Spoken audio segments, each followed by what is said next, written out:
근데 이 바라보는 사람은 그걸 이미 오래전부터 20년이 넘도록 싸워왔던 사람이라는 거지. 저 페미 문제를 가지고. 저 제도적인 폭력 행하고 있는 자들, 저들은 페미가 아니다.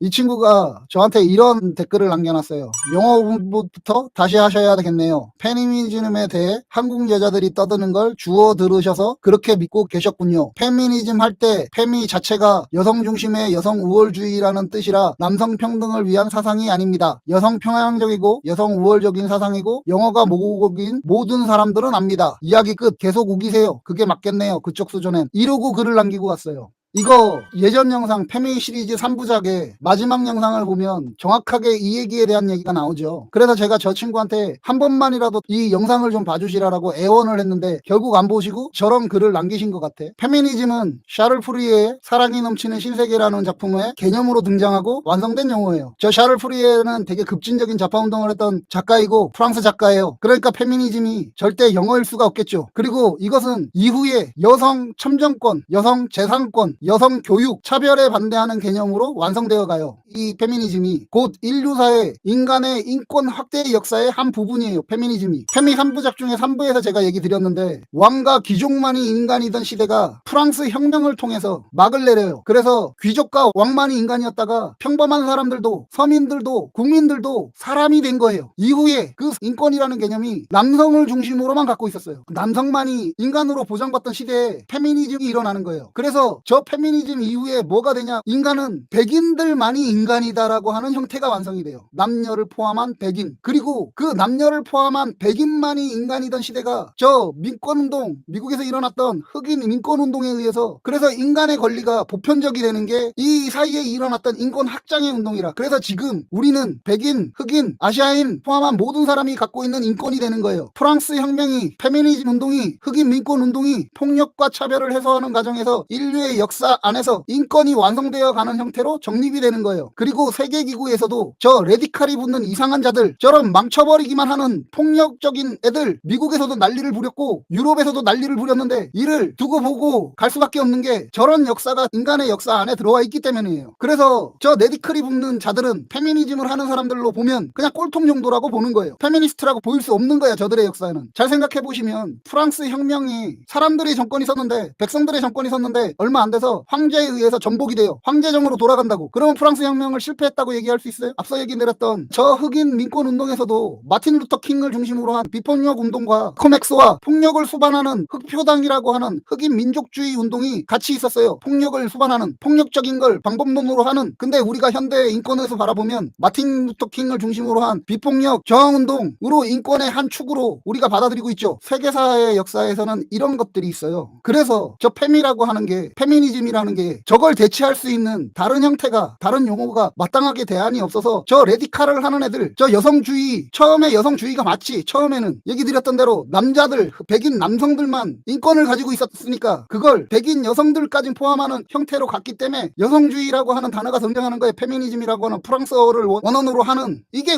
세계 인권운동 역사의 한 축이란 말이지. 그러니까 제가 페미니즘은 인권주의 운동이고 폭력과 차별에 저항하는 운동이라고 얘기를 하는 거예요. 저 인권주의 안에 들어와 있는 거기 때문에. 그러니까 저 레디칼을 하는 애들이 폭력을 포함하는 방법론을 얘기하는 게 말이 안 된다니까. 얘기 자체가 안 돼요. 흑인의 민권운동도 똑같았단 말이지. 흑인 민족주의 계열에 폭력을 수반하는 운동이 있었어. 걔네들은 인권운동 측면에서 다른 형태로 바라봐요. 그리고 프랑스 혁명이 결국은 실패한 건데 결국 프랑스 혁명 이후에 황제정으로 돌아간단 말이지. 그럼 실패한 거지. 근데 왜 프랑스 혁명이 인권혁명으로 세계사적으로 인정을 하겠냐는 거죠. 근데 이 바라보는 사람은 그걸 이미 오래전부터 20년이 넘도록 싸워왔던 사람이라는 거지. 저 페미 문제를 가지고. 저 제도적인 폭력을 행하고 있는 자들, 저들은 페미가 아니다. 아까 얘기했던 그대로예요. 인권의 측면에서 바라보면 우리가 갖고 있는 인간의 인권의 역사엔 이게 있는 거라고. 그게 변할 수는 없는 거잖아. 그래서 제가 스스로가 페미니스트라고 얘기하는 게 부끄럽지 않다는 거예요. 이런 시대에도 욕을 얻어 먹어도 제가 페미 3부작의 마지막에서 얘기했던 그대로예요. 여러분들이 젊은 세대가 이걸 다른 형태의 용어로 교환을 한다. 언제든지 저 인권의 성장의 역사에서 프랑스 혁명부터 시작되는 저 인권의 역사에서 우리가 바라볼 수 있는 대체할 수 있는 용어가 나온다면 저는 언제든지 이걸 수용할 수 있어요. 여성 우월화 운동 그게 가능하겠냐고. 인권의 역사에서 말도 안 되는 짓거리인 거지.